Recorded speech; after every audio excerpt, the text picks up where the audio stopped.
De nos jours, beaucoup de personnes pensent que devenir riche est une action instantanée. En gros, elles sont là, elles regardent leur télévision et l'argent coule à flot. Ou bien elles investissent dans le trading, le nouveau truc à la mode, et du jour au lendemain, elles deviennent millionnaires. Laissez-moi vous dire que c'est un leurre.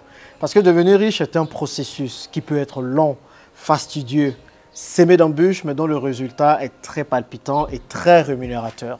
Et pendant ce processus, il va vous falloir apprendre à provoquer le destin, à provoquer la chance. Oui, vous avez compris, on peut provoquer la chance afin de réussir. Et c'est ce que je vais vous montrer dans cette vidéo à travers mon histoire. Je vais vous dire comment tout au long de mon parcours, j'ai provoqué la chance afin de pouvoir réussir. J'ai provoqué ma chance. Je vais vous raconter deux histoires, en l'occurrence comment j'ai fait pour quitter la Côte d'Ivoire pour aller étudier au Maroc et comment j'ai fait pour quitter le Maroc pour aller étudier en France. Comment je me suis arrangé pour moi qui n'avais pas beaucoup d'argent à l'époque, qui n'avait absolument rien, dont les parents étaient pauvres. Je vous rappelle que ma mère gagnait 150 000 francs CFA de salaire par mois et elle était la seule à prendre en charge une famille de 12 personnes. Donc vous êtes nombreux à me demander mais comment tu as fait Jean-Yves pour quitter la Côte d'Ivoire pour aller étudier au Maroc, parce que certainement il fallait payer quand même le billet d'avion ou bien payer les études. Donc je vais clarifier tout ça, je vais vous montrer en réalité comment on peut partir de rien du tout et réussir et atteindre des sommets. J'espère que vous êtes prêts, prenez vos popcorn, prenez des blocs-notes parce que dans cette vidéo, je vais partager énormément de choses avec vous. Si vous êtes prêts, on y va.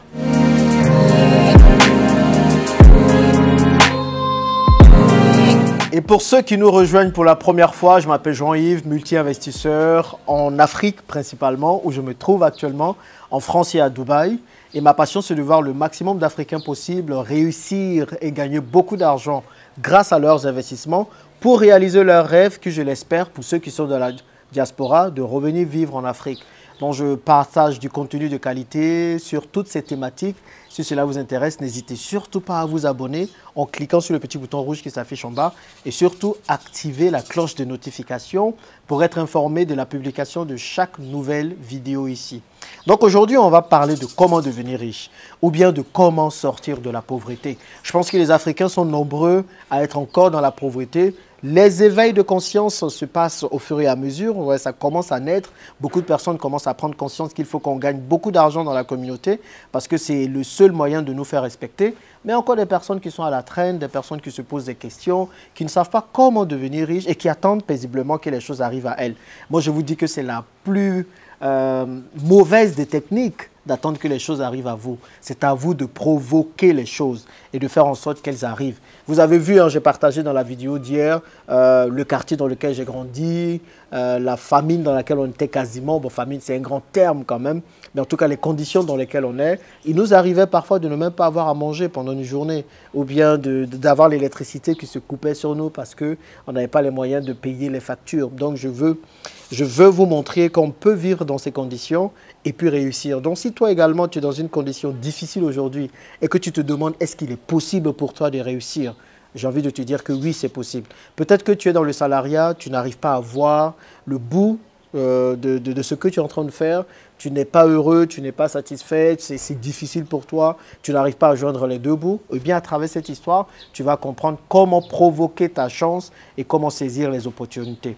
Bon, allez, je vous raconte les deux histoires et puis à chaque histoire, on va voir quelles sont les leçons à tirer parce que clairement, je peux vous dire qu'il y a beaucoup de choses à en tirer. Première histoire, c'est l'histoire qui me permet du coup de quitter la Côte d'Ivoire en 2003 quand j'avais 17 ans pour aller au Maroc. Parce que ma mère n'avait pas les moyens de me payer les études au Maroc, ni même de me payer le billet d'avion. Donc vous vous demandez certainement, mais comment j'ai fait pour aller continuer mon cycle universitaire au Maroc? Eh bien, je vais vous expliquer tout ça. Donc pour ceux qui savent, en 2002, moi je quitte la première, je pars en terminale. Et ici en Côte d'Ivoire, on a l'habitude, en classe de terminale, d'avoir quelques orientations, des séances d'orientation, des réunions d'orientation. Ou bien il y a des anciens élèves qui travaillent déjà, qui viennent et qui nous parlent un peu des différentes options qu'on peut avoir.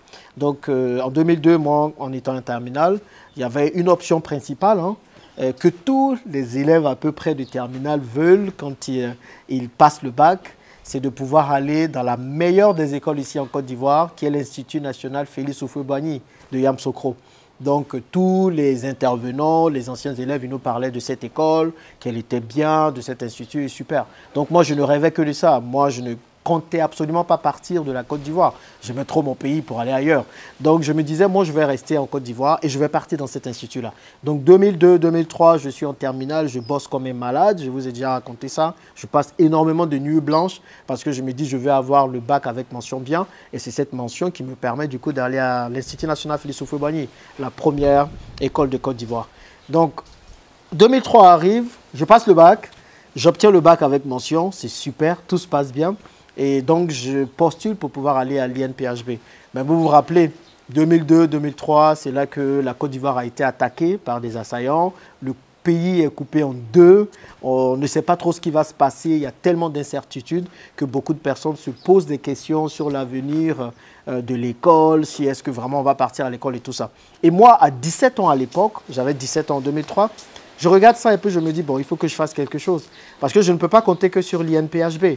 Et si jamais il y a des problèmes, comment je fais? Et si jamais ça dégénère? Parce que les rebelles étaient jusqu'à Bouaké. Et si jamais ils arrivent à Yamoussoukro, qui est à côté de Bouaké, qu'on ne peut plus aller à l'école, comment faire? Donc, à 17 ans, je me lève, je me dis, il faut que je pense à d'autres options. Je n'ai attendu personne. Hein. Personne n'est venu me dire, je me suis dit, bon, je pense à d'autres options. Donc, je me lève, je pars au plateau, le quartier des affaires. Et je dis, je vais voir comment je peux trouver des bourses pour aller à l'étranger. Donc, je pars à l'Institut français pour demander une bourse pour aller en France à l'époque. On me dit que c'est déjà passé, que ce n'est plus possible. Je dis, OK, tant mieux, bon, voilà, on met de côté. Ce n'était pas du tout dans mon rêve aussi d'y aller, mais bon, voilà, c'est toujours intéressant d'aller poursuivre ces études là-bas.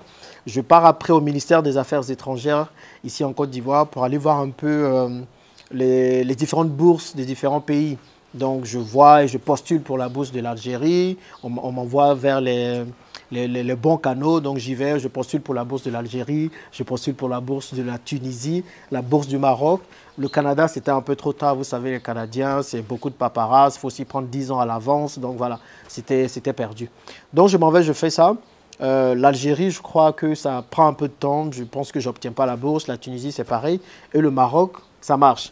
Pourtant, quand j'allais déposer les dossiers, je rencontrais des gens, hein. J'étais tout petit, tout mince à 17 ans, seul, quasiment dans ces ministères, en train de chercher des bourses. Et les gens me disaient, mais toi, tu viens tout seul, tu n'as pas de parents qui peut t'accompagner. Tu sais, ici, là, c'est les pistons. Donc, on disait, c'est les pistons, il fallait payer pour avoir la bourse et tout. Donc, moi, je disais, je tente quand même ma chance tout seul et je vais voir. Donc, je n'ai pas dit à ma mère, je n'ai dit à personne parce que je ne voulais stresser personne. Je suis parti provoquer ma chance. Je ne savais même pas comment j'allais faire pour aller là-bas. J'étais parti chercher une bourse, bien sûr, me disant que peut-être que la scolarité et les billets d'avion et tout seront pris en charge. Mais bon, en tout cas, j'obtiens la bourse. Je suis très content parce que c'est quand même un exploit. Je suis vraiment content tout seul, sans l'aide de quelqu'un. Et je viens voir ma mère pour lui dire « Ah, maman, j'ai eu la bourse pour aller au Maroc. Malheureusement, c'est que les études qui sont prises en charge. Maintenant, il faut payer le billet pour partir au Maroc. » Et ma mère attrape sa tête et dit « tu nous as mis dans quel problème là ?» Moi, je dis, mais c'est censé être une bonne nouvelle, mais bon, c'est quel genre de problème je t'ai mis dedans? Ben, il dit, il faut payer le billet. Où est-ce qu'elle va enlever l'argent pour payer le billet? Parce que ma mère, à l'époque, elle ne gagne pas beaucoup, elle n'a pas d'épargne. Le billet, à l'époque, coûtait 350 000 francs CFA à Abidjan, Casablanca, donc elle ne pouvait pas payer le billet. Moi, je savais que ça allait être difficile qu'elle paye le billet, mais je me suis dit, c'est à moi de faire ma partition. Vous savez, c'est à moi de faire ma part, c'est à moi de créer l'opportunité pour que je puisse être aidé. Il y a beaucoup de personnes qui attendent là que les aides viennent. On est tellement été habitués aux aides des différents États que ça devient maintenant une deuxième façon de penser, une seconde nature. On attend et on se dit, bon, les parents vont faire ou bien quelqu'un va venir nous aider. Non, il ne faut absolument pas avoir cette mentalité. Moi, je n'avais pas ça. Moi, j'allais provoquer les choses. Donc, je viens. C'était une seconde option parce que je me dis, et si ça ne marche pas l'INPHB, comment je fais? J'avais l'INPHB, j'avais le Maroc. J'étais en train d'hésiter encore à un moment donné parce que bon, je me dis, si les parents n'ont pas les moyens de payer les études, le billet d'avion pour aller au Maroc, j'ai quand même l'INPHB. Et puis, ça commence un peu à dégénérer à un moment donné politiquement ici en Côte d'Ivoire. Je sens que ça devient chaud. Donc, au final, je décide quand même de partir au Maroc. Donc, bon, je dis à ma mère que je vais aller au Maroc. Donc, il faut bien payer le billet pour y aller. Donc, ma mère voit un peu des amis, des gens. Elle essaie d'emprunter de l'argent. Mais voilà, c'est quand même difficile jusqu'à ce qu'une de ses tantes, la femme de son oncle, Gisèle, puisse me payer le billet d'avion pour que je puisse partir au Maroc. Donc, je pars au Maroc et puis vous connaissez la suite. Et pendant les réunions pour aller au Maroc, j'étais quasiment le seul, sans ses parents. La plupart de mes amis qui regardent cette vidéo vont peut-être s'en rappeler. Moi, j'étais tout seul, tout petit, et puis les autres étaient accompagnés de leur père, de leur mère, d'un oncle et tout. Et moi, j'étais le plus souvent seul parce que j'avais l'habitude déjà à 17 ans. Je savais que je ne pouvais compter sur personne. Je n'avais et je ne pouvais compter que sur moi-même. Ma mère était occupée à travailler. Elle travaillait énormément pour pouvoir joindre les deux bouts. Mon père était occupé à jouer ses paris mutuels. Donc voilà, je ne pouvais compter que sur moi-même. Donc déjà là, j'étais assez indépendant. Aujourd'hui, on voit des enfants de 16-17 ans qui attendent qu'on fasse tout pour eux, qui se disent que papa va faire les choses. Non, n'attendez rien de personne. Je vous assure que quand vous n'attendez rien de personne, que vous vous débrouillez tout seul, vous allez forcément réussir. Parce que c'est une des clés de la réussite. Et n'attendez pas que les choses viennent à vous. Allez provoquer les opportunités. Hein? Il y a tellement d'opportunités aujourd'hui, de moyens pour vous de sortir de la pauvreté, que je trouve ça dommage d'être assis là et de ne rien faire. Donc, allez provoquer les opportunités. Même si vous ne voyez pas le bout, même si vous pensez ne pas avoir les moyens, tentez votre chance. Vous ne savez jamais d'où peut venir la chance pour vous. Et la chance se provoque. La chance n'en est pas juste assis et puis elle arrive. Non, elle se provoque. Donc ça, c'est le premier conseil pour vous à travers cette histoire. Et c'est comme ça que je pars au Maroc, vous savez. C'est comme ça. C'est pas ma mère qui a payé le billet, c'est quelqu'un qui a été généreux, qui a bien voulu me donner. C'est pour ça aujourd'hui, vous allez comprendre pourquoi je mets un point d'honneur à la générosité et à redonner ce que moi j'ai reçu. Parce que ce sont des gens qui m'ont aidé sur mon parcours. Donc ça, c'est la première histoire. Deuxième histoire. À présent, nous allons voir comment j'ai fait pour quitter le Maroc pour aller en France. Parce que, bien entendu, quand j'arrive au Maroc, ma bourse n'est pas énorme. Hein. C'est une bourse de 75 € par mois, la bourse de l'AMCI. Les anciens et ceux qui sont au Maroc savent de quoi je parle. Donc, 75 €, on arrivait à vivre avec ça par mois. On nous payait chaque 2 mois 1500 dirhams. Donc, 1500 dirhams marocains, ça fait à peu près 150 €. Et c'est avec ça que je vivais. Donc, pendant que je vivais là-bas, j'ai fait 5 ans, de 2003 en 2008. Ma mère voulait me voir, mais pendant ce temps, c'était difficile parce que où est-ce qu'il fallait sortir 350 000 francs CFA. En fait, aujourd'hui, je me rends compte que 350 000 francs CFA à l'époque, c'était beaucoup, quoi. Aujourd'hui, on sort ça comme ça, mais c'était beaucoup, surtout pour ma mère, pour la situation dans laquelle on était. Donc, 350 000 francs CFA, il fallait sortir ça pour acheter un billet d'avion pour que je puisse venir en vacances. Donc, je n'avais pas vu ma mère depuis 5 ans. Je me rappelle que le dernier souvenir, c'est quand je partais en 2003. Elle était en train de pleurer parce que son premier fils, qui a 17 ans, qui est jeune, de qui elle ne s'est jamais séparée, est en train de partir à l'étranger. Donc, elle se posait beaucoup de questions. Donc, c'était le dernier souvenir. Et moi, j'étais pressé de revenir voir ma mère. Mais je ne voulais pas qu'elle prenne dans des économies, si elle en avait, ou bien qu'elle aille voir des personnes pour payer le billet. Donc, j'ai commencé à travailler. 4 ans après avoir été au Maroc, après ma maîtrise en statistique, pour pouvoir me payer le billet. Donc en 2008, je prévoyais revenir pour voir ma mère parce que voilà, ça faisait longtemps. Donc je comptais terminer d'abord les études. Je devais avoir mon master en mathématiques financières et en même temps je travaillais en tant que téléopérateur à côté pour pouvoir joindre les deux bouts et payer le billet. Donc je vais revenir en juin, je me rappelle en juin 2008. Et pas de bol, le 24 mars 2008, on me fait savoir que ma mère décède. En fait, juste quelques mois avant que je parte, quoi. Comment vous dire que c'était un peu le ciel qui me tombait sur la tête. Donc là, dans la précipitation, il faut venir. Je ne sais même pas comment ça se passe et qui arrive à payer mon billet, mais en tout cas, quelqu'un paye mon billet encore pour que je puisse revenir. Et je viens, on fait les obsèques. Ma mère que je n'avais pas vue depuis 5 ans, je reviens, c'est dans un cercueil que je la vois.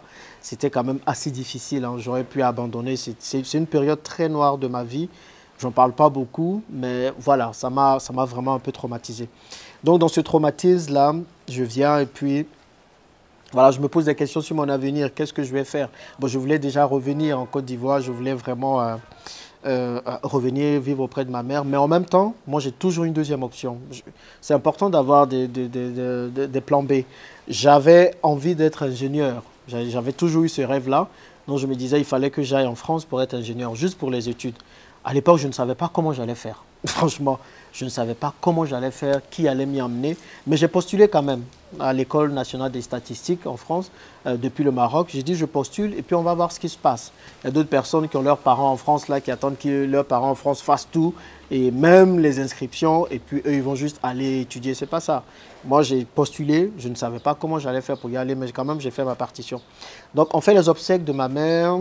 Et pendant qu'on est au funérailles, il y a une dame très élégante, très belle, vraiment grand détail et tout, qui vient me voir, qui me dit « Ah, Jean-Yves, comment vas-tu » Je lui dis « Ça va, bon, ça pouvait aller comme ça pouvait aller. Vous savez, dans les obsèques, c'est un peu difficile quand même. » Donc, elle m'a dit « Bon, voilà, ta mère était quelqu'un de très généreuse. » Je vous rappelle que ma mère était aide préscolaire. C'était dans une école française. C'est qu'il y a des maîtresses dans les écoles françaises et il y a des gens qui aident les maîtresses. Donc, elle était une de ces personnes qui aidait les maîtresses officielles à l'école.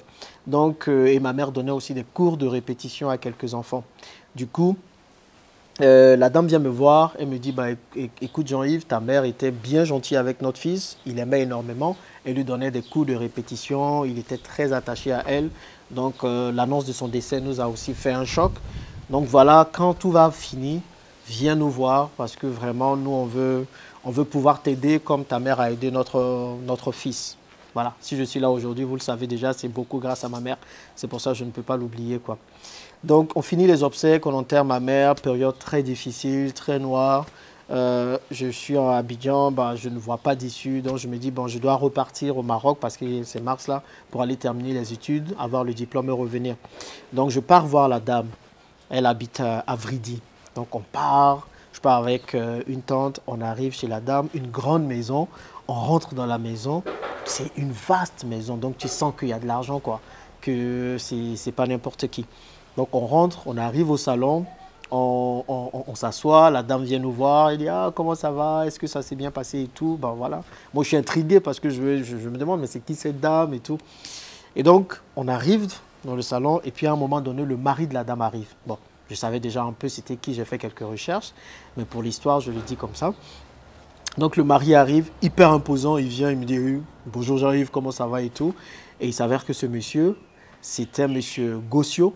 Je pense que vous le connaissez, paix à son âme, l'ancien directeur général du port autonome d'Abidjan, quelqu'un de très influent à l'époque, en 2008. Il était compagnon du président Gbagbo Laurent. Ils ont milité, lutté ensemble et tout. Donc, il était directeur général du port. On peut dire et penser tout ce qu'on veut de lui. Moi, je n'en garde qu'un très bon souvenir. Donc, il vient me voir, il me dit, on parle, on discute, on fait plein de choses. Et à un moment donné, il me dit, bah, écoute, qu'est-ce que tu veux qu'on fasse pour toi? Si quelqu'un comme ça, de si influent, vous demandait qu'est-ce que vous voulez qu'on fasse pour vous, quelle est la réponse que vous alliez donner? J'étais tout petit, tout frêle là, j'avais 22 ans, je ne savais pas. Mais moi, je lui ai dit, écoutez, moi, je mets un point d'honneur à la formation, à la connaissance. Donc, je lui ai dit, même si je peux avoir un boulot maintenant, je ne pense pas que ce soit intéressant maintenant. Moi, je veux aller terminer mes études d'ingénieur. J'ai eu la possibilité d'avoir une inscription en France et pour aller avoir ce diplôme d'ingénieur-là, pour avoir vraiment un côté pratique. Donc, la doléance que je lui ai faite, c'est de pouvoir aller en France parce qu'il fallait faire le visa, il fallait aussi pouvoir y vivre. Donc, si je pouvais avoir une petite bourse ou une bourse pour me permettre de vivre là-bas le temps des études et de revenir, ça aurait été sympa. Il m'a dit, ah, donc tu as déjà fait toutes les démarches et tout pour aller là-bas. Je lui ai dit, oui, j'ai fait les démarches. Il a dit, mais comment tu comptais y aller du coup? Je lui ai dit, je sais pas, j'ai juste commencé les démarches. Je me disais qu'à un moment donné, j'allais forcément trouver une solution. Donc vous voyez, j'ai provoqué le destin. Je n'étais pas assis là à ne rien faire. J'avais déjà mis des choses en place. J'ai provoqué ma chance. Imaginez là que je n'avais même pas fait ça. C'est-à-dire j'allais venir, j'allais lui demander un travail, certainement j'allais être au port. Et puis quand les problèmes qui sont arrivés en 2011 sont arrivés, que beaucoup de personnes ont été licenciées, j'allais être licencié et puis voilà quoi. Donc certains vont dire que c'est le destin, mais j'ai provoqué mon destin dans un certain sens parce que j'ai fait des choses que d'autres personnes peut-être allaient négliger. Donc il me dit, bah, c'est très intéressant de voir que tu as déjà fait toutes les démarches. De toutes les façons, moi je veux bien t'embaucher au port, mais bon, si tu veux faire une formation avant de venir, c'est génial, va faire la formation, je m'occupe de tout et puis après tu reviens. Donc, il a payé le billet d'avion pour que je puisse partir faire la formation en France. C'est lui qui a payé mon billet d'avion. Il me donnait une bourse d'études par mois d'à peu près 700 € pendant 2 ans. Il m'a vraiment envoyé cet argent tout le temps. C'est quelqu'un qui n'était pas du tout parenté à ma mère, qui n'était pas du tout parenté à notre famille. Donc, c'est un peu des anges gardiens comme ça pour les croyants. que Dieu a mis sur mon chemin pour m'aider. Mais à un moment donné, vous voyez, j'ai dû aussi provoquer cela. J'ai dû faire des actions afin que quelqu'un vienne faire autre chose. Comme on le dit, aide-toi d'abord et le ciel t'aidera. Il y a beaucoup de personnes, malheureusement, qui ne veulent même pas s'aider elles-mêmes et qui attendent juste que le ciel fasse tout. Non, non, non, ça ne se passe pas comme ça. Vous faites votre part et puis quand on voit que vous faites votre part, maintenant les gens viennent vous aider. En tout cas, je dis merci à cette personne, je dis merci à sa femme encore. Malheureusement, quand j'ai terminé mes études en 2010, que je devais revenir finalement pour travailler au port autonome d'Abidjan, parce que moi, je ne voulais absolument pas rester en France, eh bien, on sait tout ce qui s'est passé. La France est venue bombarder la Côte d'Ivoire pour enlever le président Laurent Gbagbo, sous prétexte qu'il n'avait perdu les élections et plein d'autres choses.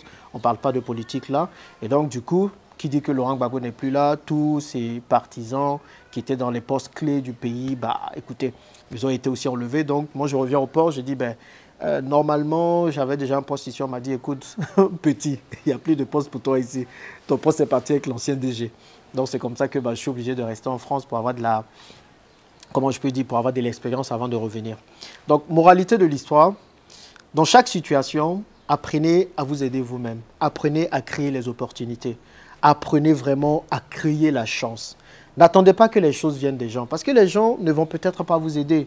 Les gens ne vont pas penser en premier à ce qui est bon pour vous. À vous de provoquer les choses. Et c'est mon message pour vous. Si je n'avais pas provoqué le destin dans ces deux situations, peut-être que ma vie n'allait pas changer. Vous comprenez? Peut-être que ma vie n'allait pas changer. Donc, voyez votre vie comme du feu. Vous savez, pour faire le feu, on a besoin d'un peu de bois, on a besoin de mettre de la paille et on a besoin d'une allumette ou d'un briquet. Vous mettez la paille, faites tout. Mettez la paille, prenez le bois, préparez tout. Et puis maintenant, allez voir des gens pour avoir juste l'allumette. Ce qui va permettre d'avoir l'étincelle pour allumer le feu. C'est ce que je vous souhaite vraiment pour votre vie. N'attendez pas que tout vienne des autres. En gros, que quelqu'un apporte le bois, que quelqu'un apporte la paille, que quelqu'un apporte l'allumette, juste pour votre plaisir. Vous comprenez, ça ne va pas arriver. Et c'est comme ça qu'on s'enrichit. C'est comme ça que l'on réussit, en provoquant le destin, en étant violent, en provoquant le destin. Quand je dis violent, ce n'est pas physiquement, mais en cherchant les choses. Même si vous ne savez pas comment ça va se passer, tentez quand même le coup. Et vous allez voir que vous pourrez peut-être avoir une belle surprise. Donc, dites-moi ce que vous en pensez dans les commentaires. Voilà ce que je voulais partager avec vous. Apprenez à provoquer votre destin pour votre réussite. C'est la seule façon de sortir de la pauvreté selon moi. Merci d'avoir suivi cette vidéo. On se retrouve dans la prochaine. À plus.